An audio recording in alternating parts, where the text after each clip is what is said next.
प्रत्याशियों को जीतने के बाद रायपुर बुलाए जाने पर बयान दिया। उन्होंने कहा कि बाड़ेबंदी जैसी कोई स्थिति नहीं है। सभी प्रत्याशी चुनाव जीतने के बाद अपना अपना सर्टिफिकेट लेकर रायपुर पहुंचेंगे। ऑपरेशन लोटस जैसी किसी संभावना के लिए बीजेपी को मौका नहीं मिलेगा। एग्जिट पोल आ गए और एग्जिट पोल में ये बताया गया है, ज्यादातर जो एग्जिट पोल हैं वो कह रहे हैं कि कांग्रेस जो है वो सरकार बना रही है छत्तीसगढ़ में, लेकिन कांटे की टक्कर भी बता रही है। घोषणा पत्र समिति के अध्यक्ष मोहम्मद अकबर हमारे साथ मौजूद हैं, उनसे बात करते हैं। सर, ये जो एग्जिट पोल आया है इससे कितना एग्री करते हैं जो सीटों का आंकड़ा दिया गया है? देखिए, कांग्रेस ने जो नारा दिया है ना, अब की बार 75 पार, हम लोग अभी भी अब की बार 75 पार में ही हैं।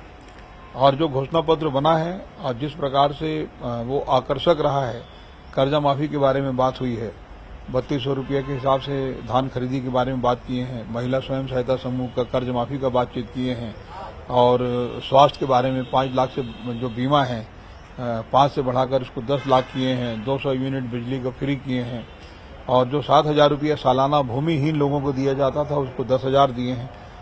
तो ये इतने सारे वायदा करने के बाद मैं ऐसा नहीं समझता कि जो आपकी बात 75 पार का जो नारा है वो फेल होगा और फिर आपकी बात 75 पार। सर, ये भी कहा गया है कि इंस्ट्रक्शन मिले हैं कि सर्टिफिकेट जैसे ही मिले तुरंत रायपुर लौटे तमाम जो प्रत्याशी हैं, और ऑपरेशन लोटस जैसी स्थिति की भी बात न हो इसलिए जो है बाड़ेबंदी भी की जाएगी। ये समाचार पत्रों में खाली आया है और उम्मीदवारों को इस प्रकार की कोई सूचना नहीं है। रायपुर लौटने के लिए तो कहा गया है। रायपुर तो भाई रहते ही रायपुर में है सब, मैक्सिमम लोग तो लौटेंगे ही, लेकिन इस टाइप की कोई बात नहीं है। बहुत मार्जिनल रहता है तब इतना चिंता की बात होती है, लेकिन हम तो बता रहे हैं कि बहुत क्लियर मेजॉरिटी है, तो फिर काहे का डर है? मतलब अमित शाह जिस चीज के जाने जाते हैं, चाणक्य कहे जाते हैं, वो ऐसा मौका नहीं मिलेगा आपको लगता है छत्तीसगढ़ में? देखिए, मुख्यमंत्री भूपेश बघेल जी ने जो काम किया है ना, वहां पे फिर किसी का चलना नहीं है। जिस तरीके से उन्होंने काम किया है और करीब 2.25 लाख करोड़ रुपया लोगों के खाते में गया है, कैसे भूल जाएंगे लोग? लीड क्या लेते हैं आपको? अगर नहीं, लीड का अगर आपके पक्ष में नहीं, लीड के बारे में बताना कठिन है, लेकिन एक तरफा जीत हासिल करेंगे, एक तरफा।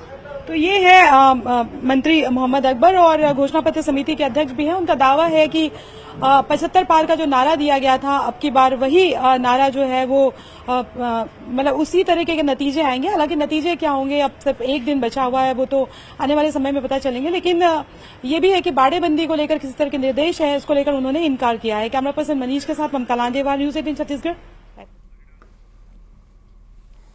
आगर मालवा की बात करते हैं, जहां पर बस स्टैंड के पास लॉज में आग लगी है। आग लगने से अफरा तफरी का माहौल हो गया। बता दें, शॉर्ट सर्किट से आग लगना बताई जा रही है। फायर ब्रिगेड ने फिलहाल आग पर काबू पा लिया है। लॉज में रुके लोगों को सुरक्षित बाहर भी निकाल दिया गया।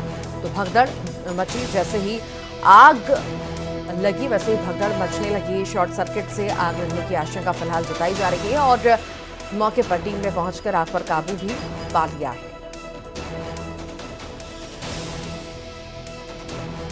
आगर मालवा की अब बात करें, जहां पर बस स्टैंड पर स्थित एक लॉज में आग लगी है। सुबह सुबह आग लगने से वहां पर भगदड़ का माहौल हो गया और लोग इधर उधर भागते हुए नजर आए। शॉर्ट सर्किट से आग लगने की आशंका है। फायर ब्रिगेड ने फिलहाल आग पर काबू पा लिया है। फिलहाल कोई जनहानि नहीं हुई है।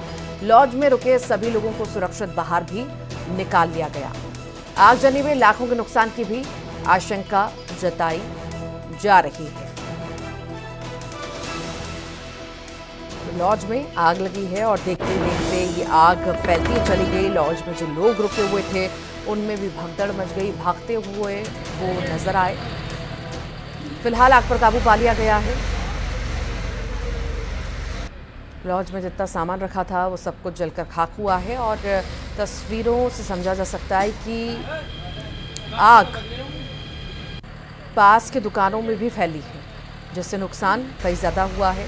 आग पर काबू तो पा लिया गया है, पर नुकसान की आशंका बहुत ज़्यादा है। शॉर्ट सर्किट से आग लगने की आशंका फिलहाल जताई जा रही है शुरुआती जांच में। हालांकि अभी भी टीम जुटी हुई है जांच में, आखिर क्या कारण रहे, पर पहले आग पर काबू पाया गया। अब देखा ये भी जा रहा है कि आखिर कितना नुकसान हुआ, किन्हीं वजहों से हुआ। सभी पहलुओं पर जाँच पड़ताल हो रही है, पर आशंका ये है कि शॉर्ट सर्किट से आग लगी है। एक आगजनी की घटना हुई है। हमें परिवार द्वारा दूरभाष पे ये सूचना मिली थी कि यहाँ पे जो अपने आशीर्वाद लॉज है इसमें आग लग चुकी है। तो हमारे द्वारा जो है दोनों नगर पालिका के दोनों दमकलों को भेजकर आग पे काबू पा लिया गया है। इस और अब जो है आगजनी की घटना में कोई जनहानि वगैरह? नहीं, जनहानि कुछ नहीं हुई है। लाज के साथ उसमें आग लगी है। सभी लोगों को सुरक्षित बाहर सभी निकाल? सुरक्षित बाहर आ चुके हैं। और ज्यादा जानकारी के लिए सहयोगी रजनीश सेठी हमारे साथ जुड़ गए हैं। रजनीश, लॉज में आग लगी, आखिर शुरुआती जांच में क्या कुछ सामने आ पाया? आखिर किन्हीं कारणों से आग लगी और आखिर कितना नुकसान जताया जा रहा है? जी हाँ रितु, ये आगरमालवा जिला मुख्यालय के बस स्टैंड पर स्थित आशीर्वाद लॉज में सुबह सुबह आज आग लग गई थी, जिससे भगदड़ की स्थिति बन गई थी। आग की सूचना जैसे ही नगर पालिका के फायर अमले को मिली तो वो मौके पर पहुंचा और आग पर काबू पा लिया गया। आगजनी की घटना में समय रहते ही लॉज में रुके सभी लोगों को सुरक्षित बाहर निकाल लिया गया था, जिससे किसी प्रकार की कोई जनहानि तो नहीं हुई है, लेकिन इसमें लाखों रुपए के नुकसान की आशंका जरूर जताई जा रही है। शॉर्ट सर्किट जो है कि लॉज के नीचे एक बेकरी की दुकान है, उसके कारण उसमें शॉर्ट सर्किट होने के कारण ये आग लगने की आशंका जताई जा रही है। फिलहाल जो लॉज में जो लोग रुके थे उनको सभी को समय रहते निकाल लिया था, जिससे कोई बड़ी जनहानि तो नहीं हुई है, लेकिन हाँ लाखों के नुकसान की जरूर आशंका जताई जा रही है। अब ये इसकी जांच की जा रही है कि आखिर ये कितना नुकसान हुआ और किस तरह से ये आग लगी थी। जी ठीक, बहुत बहुत शुक्रिया जानकारी को साझा करने के लिए। बीजेपी के प्रदेश अध्यक्ष अरुण साव दिल्ली और भोपाल के दौरे से लौट आए हैं। उन्होंने कहा कि एग्जिट पोल की बात छोड़िए, बीजेपी पूर्ण बहुमत से आ रही है। उन्होंने सीटों को लेकर कहा कि पूर्ण बहुमत सीटों का आंकड़ा आप लगाइए। सरकार आने पर सीएम फेस के सवाल पर साफ ने कहा कि ये पार्टी हाईकमान तय करेगा। आखिर क्या कहा अरुण साव ने, आइए ये भी आपको सुनवाते हैं।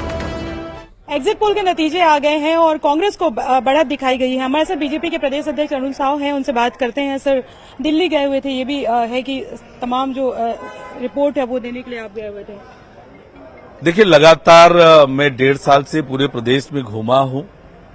लगातार भारतीय जनता पार्टी के कार्यकर्ताओं ने परिश्रम किया है, मेहनत किया है और कार्यकर्ताओं से जो फीडबैक मिला है उसके आधार पर पूरे विश्वास के साथ मैं ये कह सकता हूं कि 3 दिसंबर को छत्तीसगढ़ में कमल खिलेगा। भारतीय जनता पार्टी की स्पष्ट बहुमत की सरकार बनने वाली है। सर, एग्जिट पोल के जो नतीजे हैं वो तो कुछ और कह रहे हैं।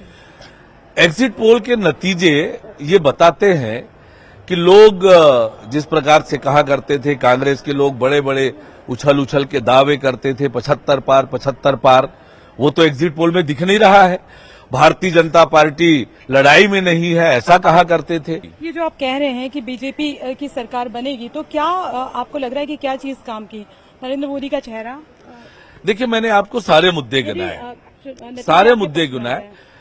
राज्य की कांग्रेस की सरकार थी 5 साल, मोदी की गारंटी यहाँ पर 5 साल राज्य में कांग्रेस की सरकार थी।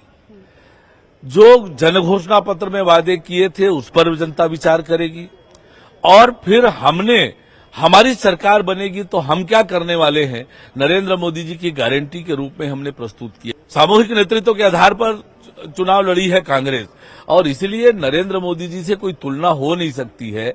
मैं आपको